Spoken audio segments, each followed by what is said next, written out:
And shifting focus to another story where former Pakistan cricketer Danish Kaneria has highlighted a culture of discrimination against Hindus in the national cricket team. He has said his career was destroyed and that he was denied equal respect in Pakistan. He even spoke at a congressional briefing in Washington, D.C. on the plight of minorities in Pakistan. Kaneria, who played 61 tests for Pakistan, is the second Hindu cricketer to represent the national team after Anil Dalpat. He claimed in 2023 that Shahid Afridi repeatedly pressured him to convert to Islam, adding that Inzamam ul Haq was the only captain who supported him. He joins us on the broadcast now. Thank you for speaking to us, Danish Kaneria. Thank you for joining us on CNN News 18.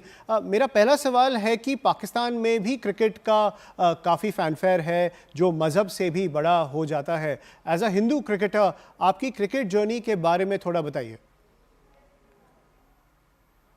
See, at the age of 10, I was playing from my school, St. Patrick High School, and then went on playing to a minority club, Don Bosco. I played over there a lot of cricket. वहाँ पर खेला मैं. फिर वहाँ से perform करता चलता आया. वहाँ से परफॉर्म करता चलता आया और everybody was watching me in the club cricket and everywhere because I had a क्योंकि मैं मेरे जो आइडियल थे वो थे Abdul Qadir, the late Abdul Qadir, the great leg spinner. तो उनको देखते मैंने भी लेग स्पिन की और मेरे गुरु ने कहा कि बस ये जो तुम कर रहे हो वही तुम करो. मेरे गुरु का नाम कावस मुल्ला, जो एक पारसी थे और मेरे फादर के बहुत अच्छे दोस्त थे. तो वहां से सिलसिला शुरू हुआ और मैं खेलता चला गया और फिर U15 वर्ल्ड कप आया और उसके ट्रायल्स थे. उसमें काफी बच्चे आए हुए थे, 300 to 400. उसमें से सिर्फ 4 बच्चों ने लाहौर जाना था फाइनल ट्रायल के लिए कराची में से. तो I went into the last phase के अंदर. जब 4 लड़कों का अनाउंस हुआ उसमें मेरा नाम नहीं आया. तो वहां पर मुझे थोड़ा फील हुआ कि मैं परफॉर्म कर रहा हूँ, सब कुछ कर रहा हूँ, लेकिन I was not up to the mark. मेरी फिटनेस अच्छी नहीं थी. I didn't had a proper fitness. तो फिर मैंने अपनी फिटनेस पे काम किया, बहुत ज्यादा मेहनत की, वेट लूज किया. फिर उसके बाद वापस से क्लब क्रिकेट खेलने लगा, परफॉर्मेंस कर रहा था अच्छी खासी. और फिर पाकिस्तान अंडर 19 से सिलसिला शुरू हुआ मेरा. पाकिस्तान अंडर 19 खेला, होम सीरीज थी साउथ अफ्रीका के अगेंस्ट. उससे पहले ही मैं पाकिस्तान ए टीम, इमर्जिंग टीम से खेल चुका हुआ था, लेकिन ए टीम का टूर आया तो वो टूर बड़ा इंपॉर्टेंट था मेरे लिए, मेरे कैरियर के लिए. तो वहाँ मैंने परफॉर्म किया आउटस्टैंडिंगली. कम बैक मैं फिर पाकिस्तान वापस आया तो एशिया कप की एक मैच था, बांग्लादेश के साथ था, मुल्तान के अंदर. और वहां से मेरा सिलसिला शुरू हुआ और वहां से नॉन स्टॉप मैंने 61 टेस्ट मैचेस खेले. 62 टेस्ट मैचेस खेले मैंने. वहां पर मैंने मैच में पहले ही जो है पहले में 6 आउट किए, सेकंड में 6 आउट किए, 12 आउट किए टोटल. और उसके बाद नॉन स्टॉप में पाकिस्तान टीम का हिस्सा बना. And then I was playing on, I was performing well. और मैं परफॉर्म बहुत अच्छा कर रहा था कि मेरे लिए एक चीज़ वही थी कि यार परफॉर्म करूंगा तो मैं टीम के साथ रुकूंगा, टीम में रहूंगा, क्योंकि मेरा एम ही यही था कि मैंने पाकिस्तान खेलना है और मैंने काउंटी क्रिकेट इंग्लैंड में खेलनी है. सबको पता है कि एवरी टाइम, क्योंकि I was from the part of the Hindu community और हिंदू प्लेयर था मैं. पहला सेकंड हिंदू प्लेयर था जो पाकिस्तान से खेला. पहले मेरे कजन अनिल दलपत खेले थे, वो भी बहुत ही रेयर खेले थे. उसके बाद मैं was the second one who have played for 10 years for Pakistan. And I was performing. That was the reason that I was part of the Pakistan team. के मुझे एक दफा हमारे मैनेजर थे अंडर 19 से, और फिर वो मुझे बहुत वो भी करते थे, चाहते भी थे, और परफॉर्म में करता था. तो इस वजह से तो उन्होंने मुझे कहा कि अपने आप को ऐसा बना दो कि प्लेइंग 11 तुम्हारे बगैर कंप्लीट ना हो. जी, दानिश, आप कह रहे हैं कि आपने काफ़ी संघर्ष करके नेशनल टीम में पोजीशन हासिल की. आपके टैलेंट को रिकग्नाइज किया गया था बाय द पाकिस्तानी अथॉरिटीज़. तो प्रॉब्लम किस टाइम से शुरू हुआ था? बट 2009-10 के अंदर थोड़ी चीजें चेंज होना शुरू हुई टीम के अंदर, क्योंकि एक प्लेयर थे शाहिद अफरीदी. सबको पता है कि मैंने पहले भी कह चुका हूँ और वो भी इस बात को एडमिट करेंगे कि वो हमेशा मेरे रिलीजन को लेके काफी वो थे, खिलाफ थे, और काफी चीजें मुझे बोलते रहते थे. तो मैंने एक दफा इंजमाम भाई को भी कहा था कि ऐसा है, तो उन्होंने बोला सिर्फ इग्नोर करो. तो then I just kept on ignoring him. But it was very bad type of thing that he used to, जो वो बातें करते थे हमारे भगवान के बारे में और रिलीजन के बारे में बार बार. क्योंकि मैं तो उनके रिलीजन में कभी वो नहीं करता था, कभी ना कुछ बोला था, ना कभी कोई चीज करता था. वो अपना करते थे, मैं अपना करता था. तो I didn't had that thing and he was very jealous थे, हमेशा से रहे.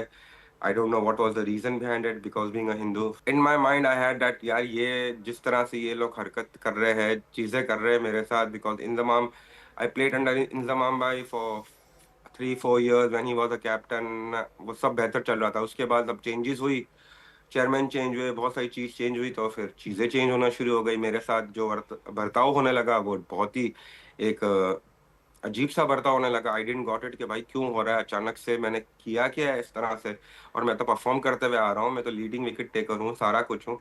लेकिन वही फिर बात समझ आई, जब मेरा डिस्क्रिमिनेशन की बात आती है तो वहाँ पर शोएब अख्तर ने और राशिद लतीफ़ ने ऑन पाकिस्तान इंटरनेशनल जो नेशनल टीवी है, उस पे खुद बोला गया जब मैं I was going to a trauma that यार, दानिश जब खाना लेता था या खाना खाने बैठता था तो वो बोलते थे कि यार ये हमारे साथ क्यों बैठता है, हमारे साथ खाने क्यों लेता है? तो शोएब भाई ने वहाँ पर एक बात बोली कि उन्होंने, जिस प्लेयर ने ये बात बोली थी, वो डेफ़िनेटली शाहिद अफरीदी होंगे। उन्होंने यही बोला कि भाई ये आपको गेम जिताता है, ये आपको सीरीज़ जिता के देता है, ये पूरे दिन बॉलिंग करता है, आप ऐसा ट्रीट करते हो इसके साथ, दैट इज़ वेरी बैड। मैं हमेशा से ये आंसर था कि मेरे लिए मेरा सनातन धर्म सबसे बढ़कर, अगर मेरा करियर नहीं है लेकिन मैं सनातन धर्मी हूँ और मैं सनातन के साथ ही रहूँगा हमेशा ज़िंदगी भर, because I am born Hindu, I will die Hindu. जी दानिश, आप कह रहे हैं कि आपकी ग्रोथ को देखकर आपको सैबोटाज किया गया था पाकिस्तान टीम के अंदर। अब जो पाकिस्तान टीम है एज वी स्पीक, आपके हिसाब से उसमें हिंदू प्लेयर्स की कोई जगह है?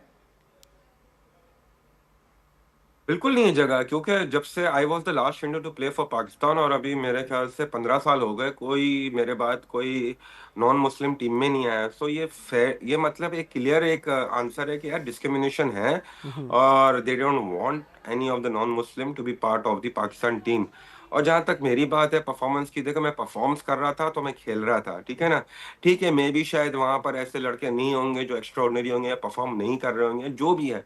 बट स्टिल आप डोमेस्टिक क्रिकेट में उनको खिला सकते हो, उनको लेके आ सकते हो, उनको एक प्लेटफॉर्म दे सकते हो, लेकिन वो नहीं करते। सो देखा जाए तो यार, मैंने जितना फेस किया और मैंने जिस तरह से चीजें को अपने आंखों से और मेरे पर गुजरी है ये सब चीजें, I can feel that, because मुझे जॉब नहीं मिलती थी ना कोई। अगर मैं कोई चैनल पे बैठूं या कहीं बैठूं तो मुझे सही से पैसे नहीं देते थे और यही हमेशा टैग लगाते थे और सब जगह से मुझे रोका जाया करता था सारी चीजें। तो ये सीधा सीधा वो था कि उनको पता था कि यार ये अगर कहीं भी इसको जरा सी मौका दिया ये वापस से आएगा, ये परफॉर्म करेगा, क्योंकि इसके अंदर एबिलिटी है कि आके परफॉर्म करके टीम में आ सकता है ये। And that's why they just keep me away, कि उन्होंने बोला कि इसको जितना दूर रखो इसको दूर रख दो। तो इससे साफ पता चलता है कि कितनी कितनी ज्यादा हेटरेट है और कितना ज्यादा वो हेटरिज्म एक हिंदू के खिलाफ है। Danish Kaneria, thank you for speaking to us on CNN News 18. And clearly, it's been a traumatizing experience for you, but it's very brave of you to speak out about the situation inside Pakistan and the discrimination that Hindus face in the Pakistan cricket team. We'll continue to track all developments coming in the fallout of Danish Kaneria's big statement against Pakistan.